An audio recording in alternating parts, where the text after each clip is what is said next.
communicating appropriately when something's wrong, out like quick communication, even when it's tough news, is certainly important as well. And you is a skill set that you have to build. Something that is both the most fun and the hardest is building a strategy, a category strategy and a business strategy.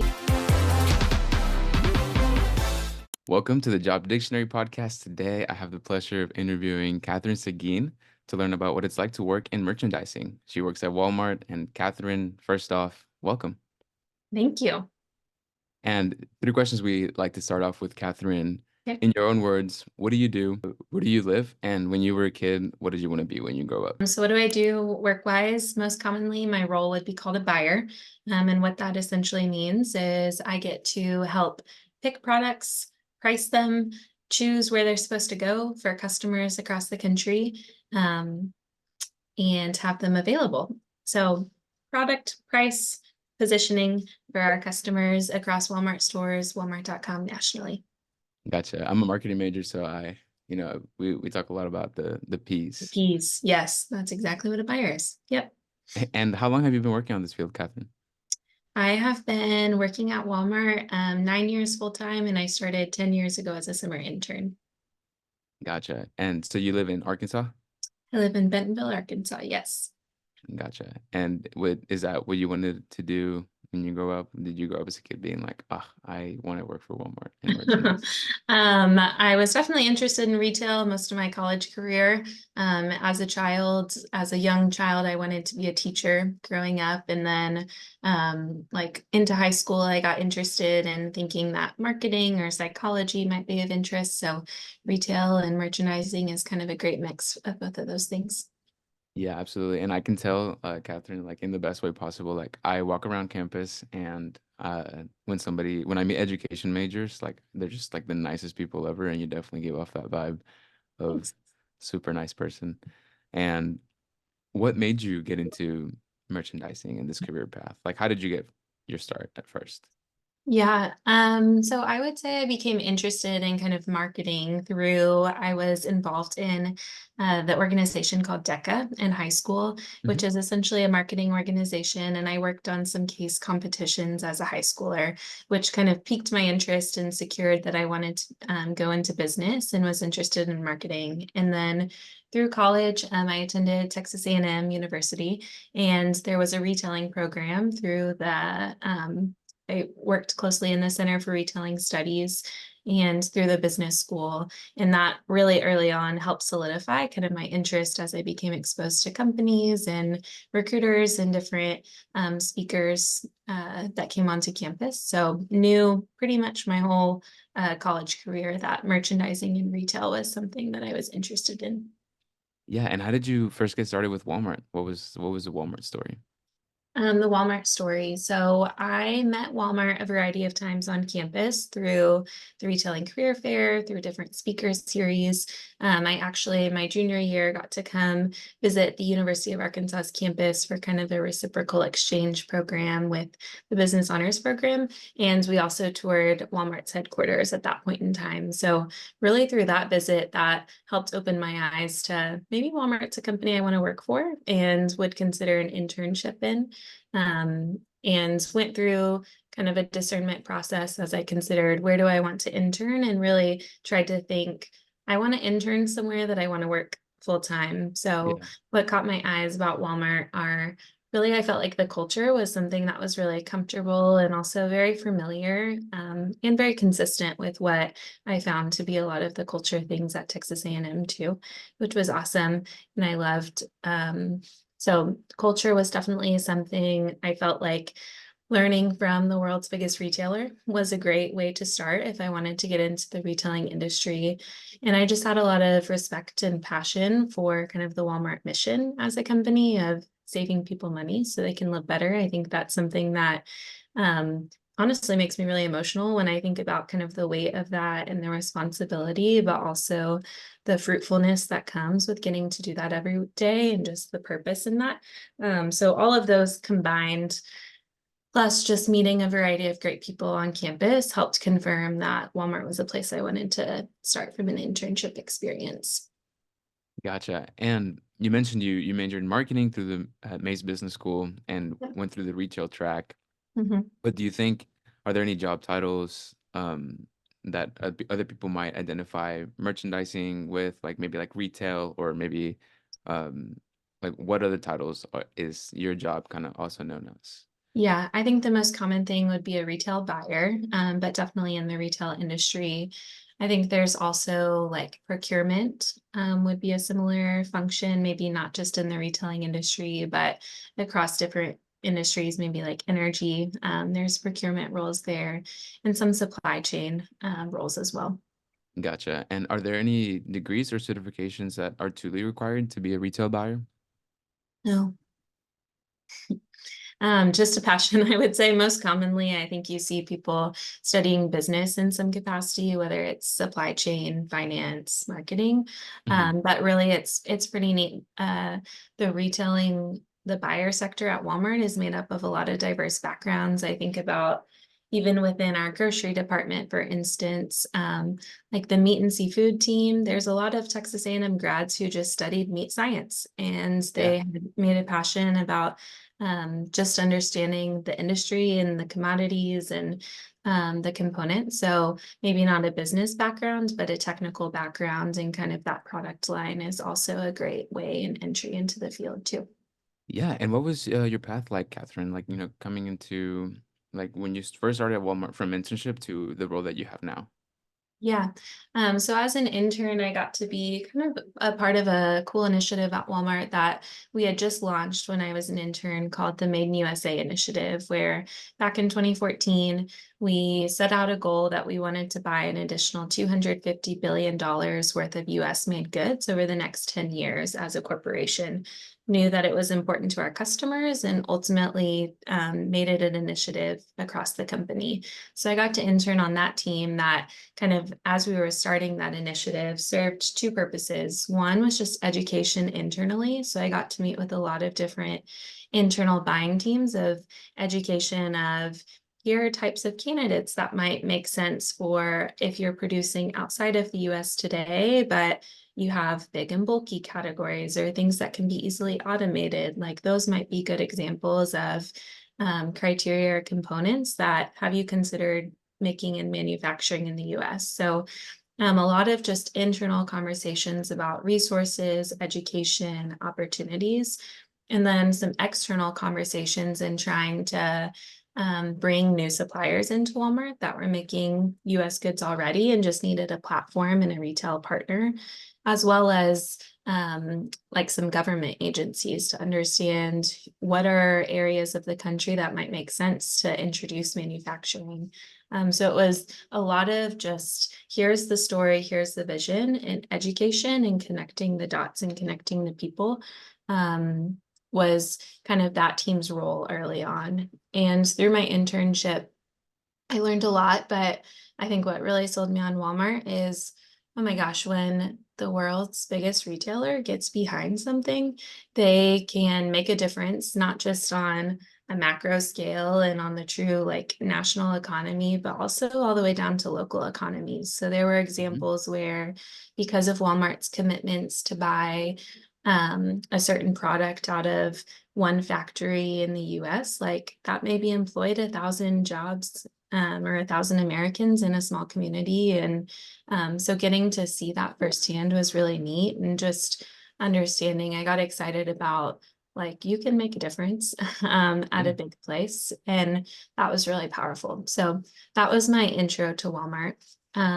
Then upon completion of my internship, I received an offer to return full time after I graduated college. And when I did, I started in what was then called the Merchandising Leadership Program, which was a training rotational program where we spent kind of 9 months rotating throughout different parts of the businesses or different parts of the business within merchandising, and then spent 9 months in a financial planning role, which was a great kind of foundational role to starting a career in merchandising of ultimately as you make decisions in merchandising, having a good understanding of a P&L statement and how you can responsibly make decisions from a financial standpoint.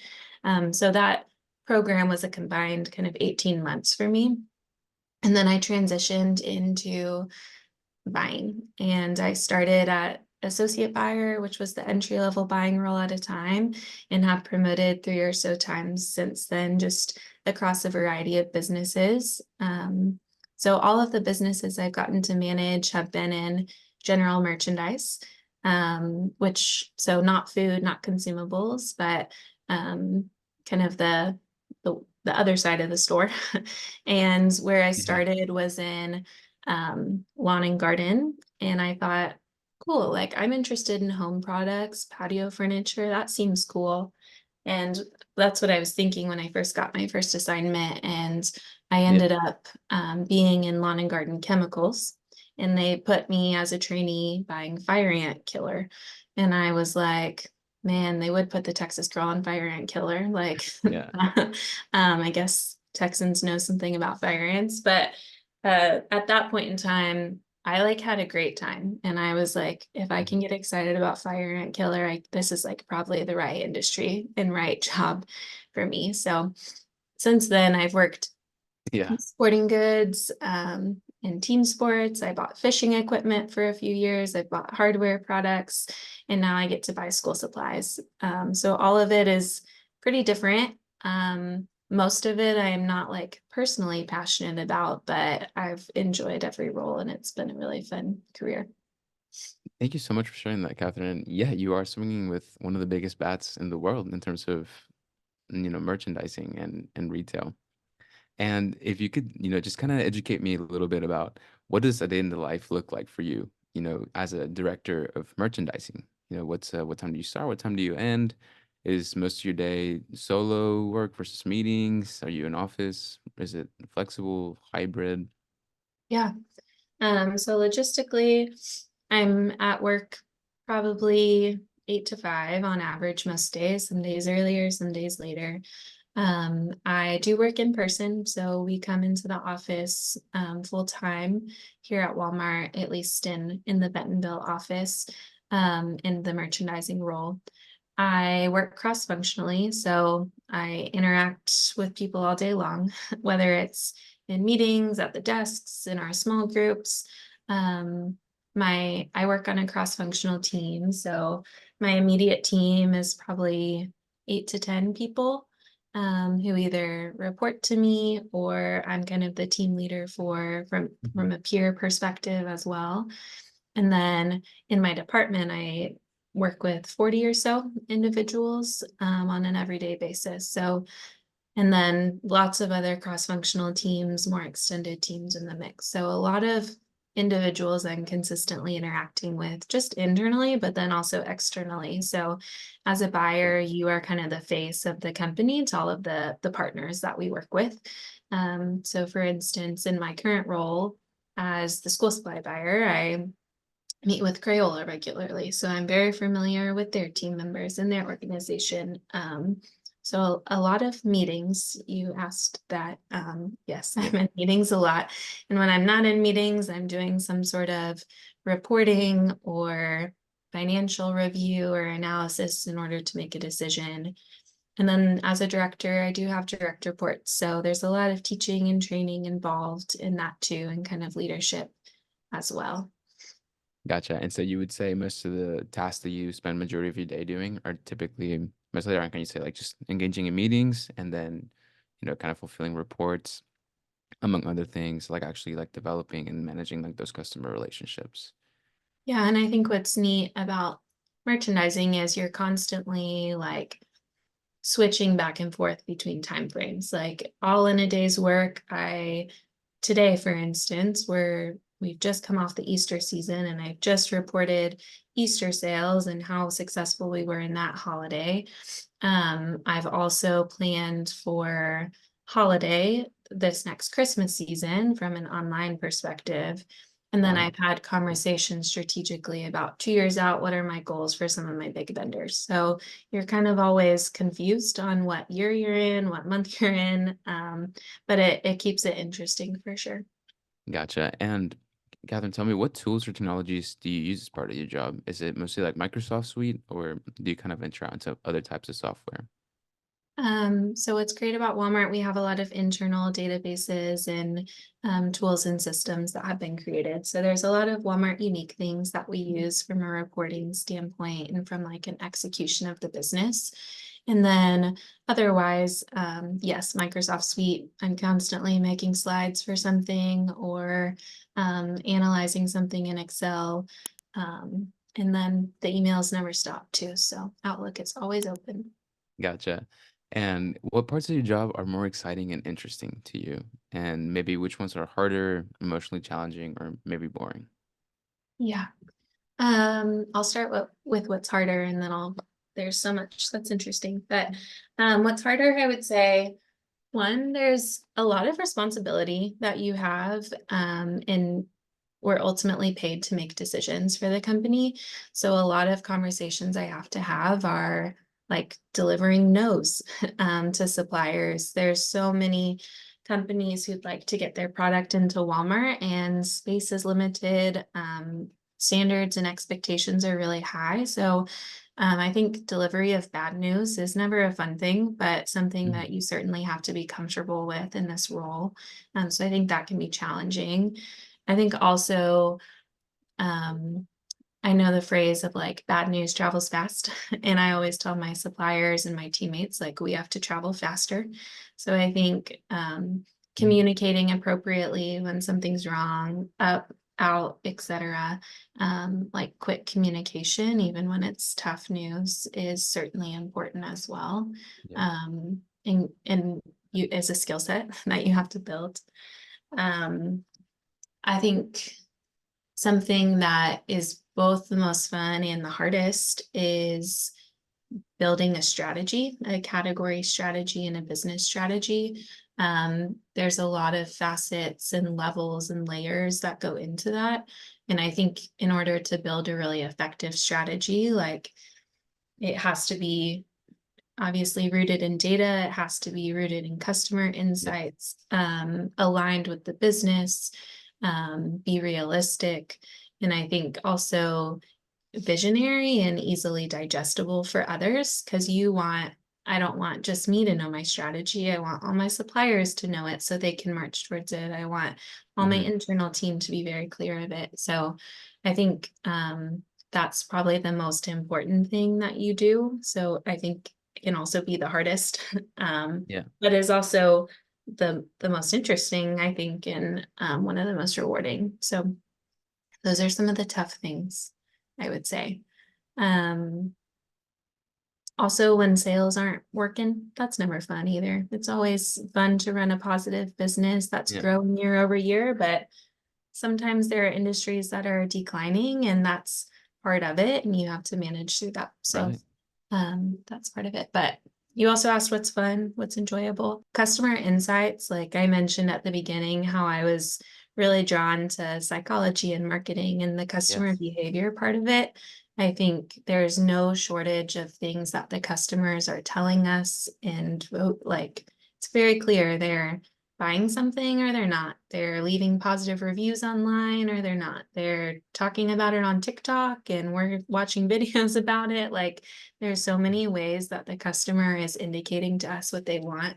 And I like love getting to dive in and understand that and their desires and their needs. So that's really like energizing to me.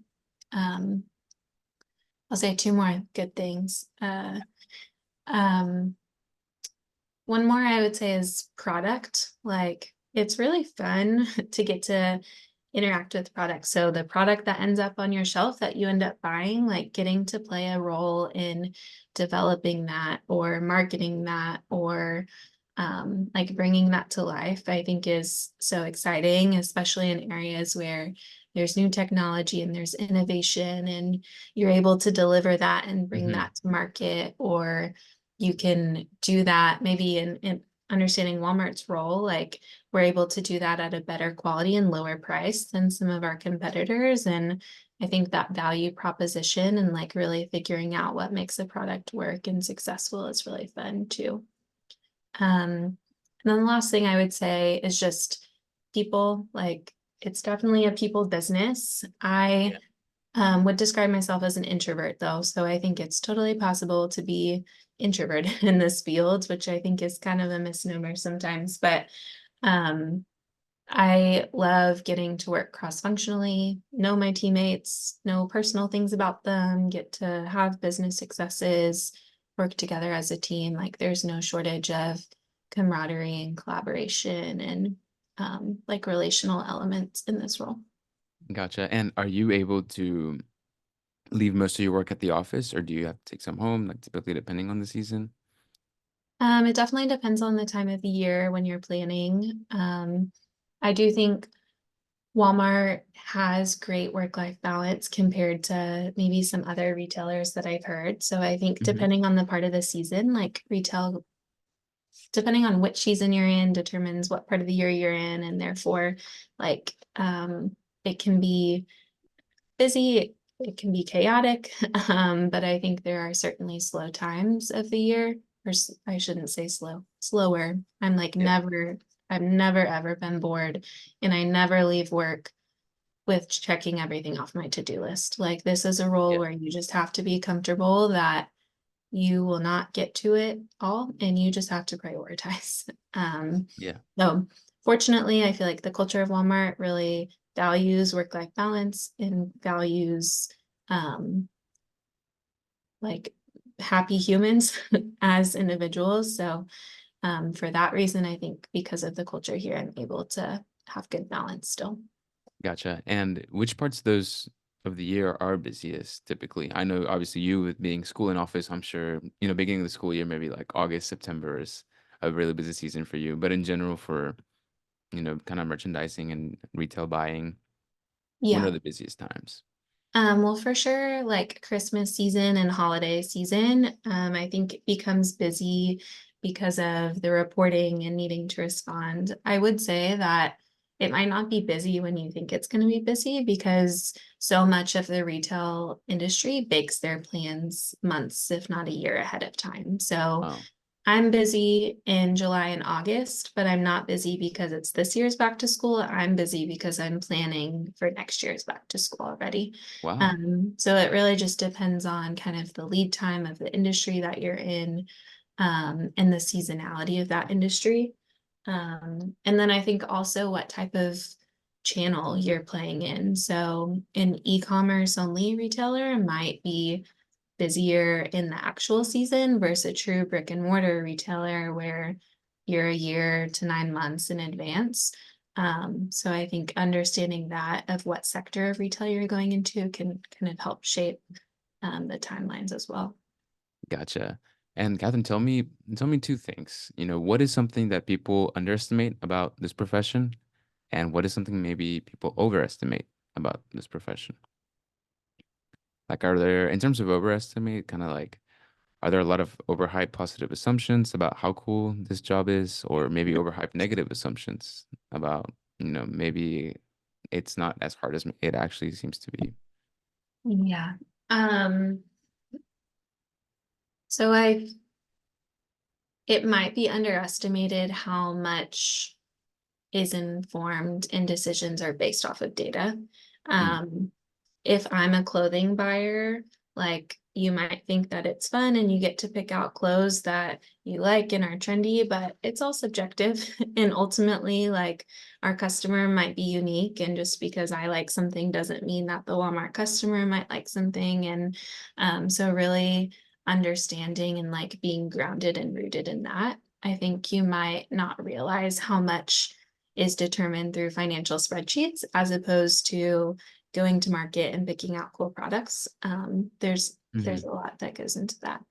Um, you might also underestimate the amount of tough conversations that have to be had in Hmm. retail. So whether it's having high expectations or telling people no, there's a lot of that that goes into this role as well. The yeses are fun, the nos are more common. Yeah, um, So those are some things that come to mind. gotcha. And Catherine, if I was just all in on retail, what is the fastest way that I could get into this profession, especially if I maybe come from a non-traditional background and I just need to get my foot in the door? Yeah. I would say, first of all, like working in a retail operation. So that might be in a store environment. I think that is great experience to truly understand the operations side of business. There are retail operations all over. So starting there before transitioning to like a merchandising role or corporate is always going to prepare you, and I think is a huge advantage for applicants. And then I would say second, just from a personal standpoint of like take notice of what's happening, shop competition, shop different retailers, shop site experiences, figure out what's trending Hmm. on TikTok, like how does the shopping experience look for that? And having a point of view as a candidate in going into any interview, I think is really important and also really impactful too, regardless of what your prior experience is. Gotcha. And what other fields are people coming from before getting into, retail buying and merchandising? Is it random or do you see themes? Yeah, no, there's definite themes. I think supply chain background could be really common of just having a good understanding of operations and how products flow, the origin for them, all of that. I think sales, having a sales background is really common. We are often on the receiving end of sales. Yeah. So I think that's pretty common as well. So maybe it's a CPG type format, and having, and then anything that has good insights and analysis work, and analytical work, I think would set you up for whether it's a buying role or maybe it's like a financial planning role or a business analytics role, something, there's no shortage of data that needs to Yeah. be a part of, yeah, the retail role. Gotcha. And you kind of hinted at this, but I think this is one of the most important questions that we get to ask a Okay. professional like you, and it is, what does somebody have to be good at and like doing in order to be good at this job? So, in other words, like what has to come easily to you, in your opinion? Well, probably the first thing that comes to mind is just having a natural curiosity.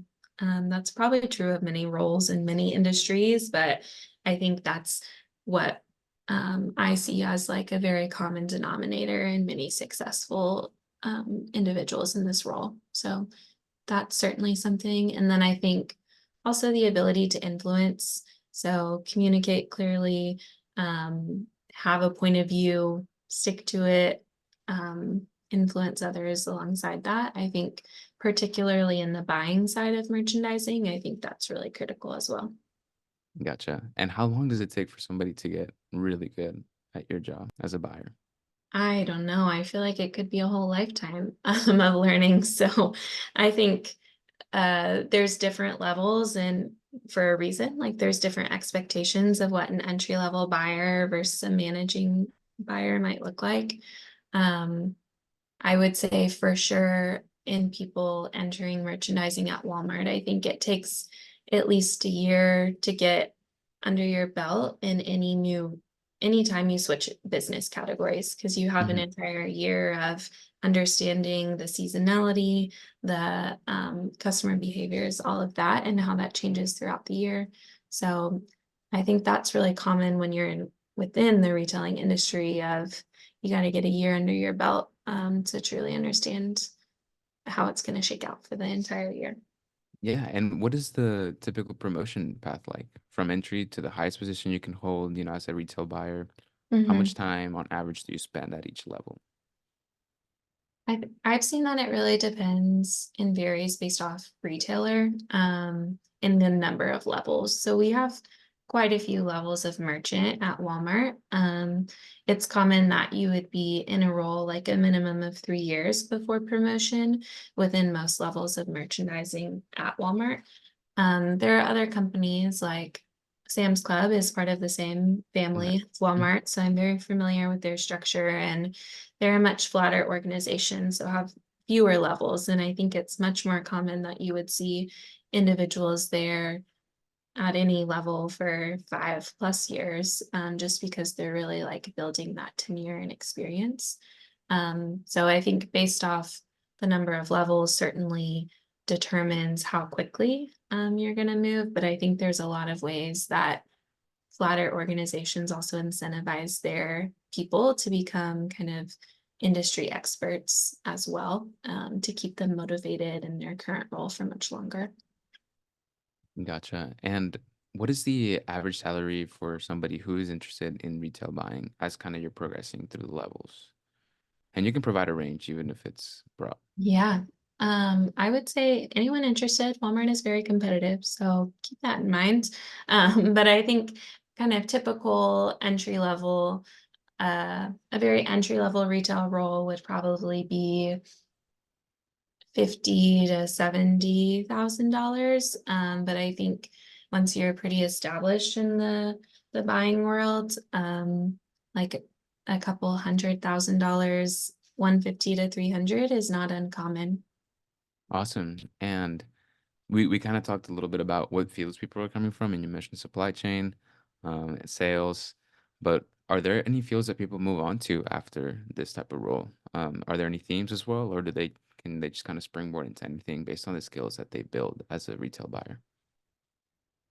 I would say within Walmart, I think as an example, merchandising is like in buying is a highly coveted role that I think positions you for so much. Like ultimately, Walmart could not continue operating without our store managers running the stores and without our buyers buying the product to fill those stores. So for that reason, I think within the retailing industry, it's a great springboard if you're going to stay in the industry. If you were to look and leave kind of externally, I think sales in like going to the supplier world or a CPG company is pretty common. I've also seen individuals move into consulting companies as well Hmm. after the fact and kind of building that industry knowledge first and then transitioning to the retail consulting role. And then I think what's just like a plug, I think what's really cool um, for sure about Walmart, and I think many retailers is you can have a career with so many different roles without ever leaving the retailing industry. So I think about at Walmart, like I can be a buyer today, I can be a truck driver, I could be a store manager, I could be a accountant, I could be a lawyer, like we even have weather people, like I could be a Really? meteorologist at Walmart. Uh-huh. Like there's just endless possibilities. So my advice in general and going into retail would be like find a retailer that you're really passionate about, either their mission or you feel really strong about the business operations or their culture and pick it and think about it as like a career and you can navigate within that company and have such a diverse decades worth of work. Yeah, and that's a wonderful insight, Catherine. And we also wanted to ask you, what are some books, maybe resources, programs, certifications that you would recommend for somebody who is wanting to get into retail, into this profession of um, retail buyer and merchandising? And are there also some that you might not recommend that are pretty popular?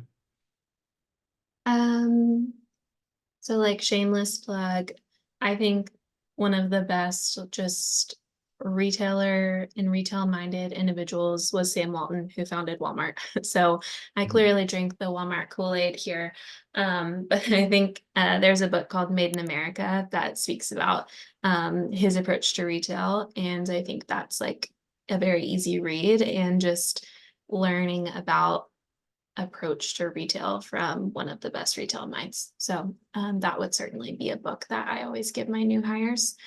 Um, as far as other resources, I think just staying on top of what's happening in macroeconomics and on Wall Street and in the stock market and in different commodities, I think retail touches so many industries. So I think just having closeness and understanding for um, my husband is a buyer and he buys chocolate and we talk about the cocoa market and what Yeah. cocoa prices are doing, for instance. So I think Yeah. there's just a lot of macroeconomics that play into it as well. Yeah, and I remember there was something about cocoa recently too, right? Like there was guys I know a lot of it is concentrated. I might be totally off here, but in West Africa or like South America, and there was like a big supply chain issue. Yeah, it's gotten pretty expensive. Yeah. So it is interesting how obviously for you as well, like you're getting to touch so many industries, so many Yeah. businesses that you do kind Mhm. of have to keep, obviously the consumer in mind when you are adapting.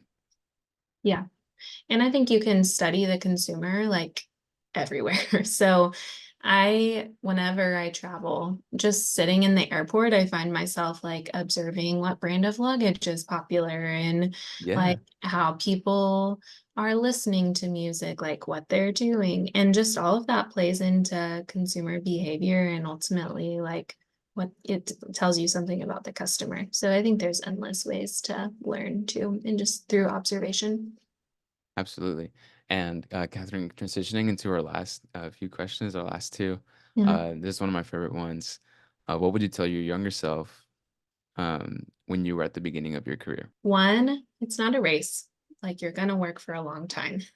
So I think the realization of there, you don't have to sprint through promotions, I think has been something that I've had to remind myself and just be grounded in. And it's such like a relief and comfort too of I'm planning to do this for a really long time and I can work in this industry for a really long time and be exceptional. So I think recognizing like it's not a race, it's also not a competition. Everyone's career is paced differently and timed differently. So I think that the quote I always say is just comparison is the thief of joy. I think Right. that's really true in thinking about you can easily fall into that, especially working at a large corporation. So that's one piece of advice. Absolutely. And is there, kind of anything in general that you didn't get to mention that you would love to kind of educate our listeners on in terms of retailing that you didn't get to through the questions? Think obviously like the people that would be listening or people who are thinking about retail or maybe retail buying or just want to learn more about it to really consider it as a career path. And so maybe somebody who is a student, learning more about it, or somebody who is in industry at the moment, but they're thinking about switching into it. It's such a fun industry. Like I am excited to hopefully call this my industry for life. I think so definitely consider it. I also think it's one that if you're just curious about people and interested um, in serving them, I think this is like an amazing way to do that. I think it's an industry where you can become really passionate because oftentimes you're serving a really passionate customer or a really passionate mission. I think about when I bought fishing equipment, which again, not like a personal passion of mine, but Yeah, that customer was choosing to spend their discretionary income buying our products. And like I got to enable something that they choose to do in their free time and in their hobby and something they love. So I think just remembering like it's a person that you're getting to know intimately and deeply and like getting to serve them. If that's like exciting or interesting to you, I think this is a really fulfilling career. absolutely. And that is so true. I remember when I was a little kid and the Blitzball was kind of coming along and it was Mhm, kind of like, oh, you had to order it through the Blitzball website and it was kind of hard to get. And the first mhm. time I saw it at Walmart, I was like, oh my God, like they finally have it at Walmart and it just made it more Amazing. accessible. Yeah, America has it now. Yeah, that's great. Yeah. So Catherine, thank you so much. Where can people reach out to or follow along with your work if they're interested in retailing? Um, I'm public on LinkedIn. Feel free to follow me, Kathryn Seguin. I think also just like following along with some key leaders in a company that you might find of interest, I think is a great way to stay connected to the industry as well. Awesome. Catherine, thank you so much for joining us. We really appreciate you coming on the podcast. Yeah, thanks, Joaquin. You just got one episode closer to learning about the world of jobs out there. To explore the rest of our career categories and find your best fit, go to jobdictionary.com to sign up for the beta users waitlist. Then subscribe here to find the next episodes coming out this week. And as always, drop us a comment, review, or message to let us know how we could better attune our episodes to your specific needs. Follow us on TikTok, Instagram, Facebook, LinkedIn, X, Threads, Pinterest, and wherever else you're on socials to go get our short, snappy preview reels that expose you to new job options every day. Because here at Job Dictionary, we believe your big aha moment can be just one scroll away. Go check it out and get out there. Cheers!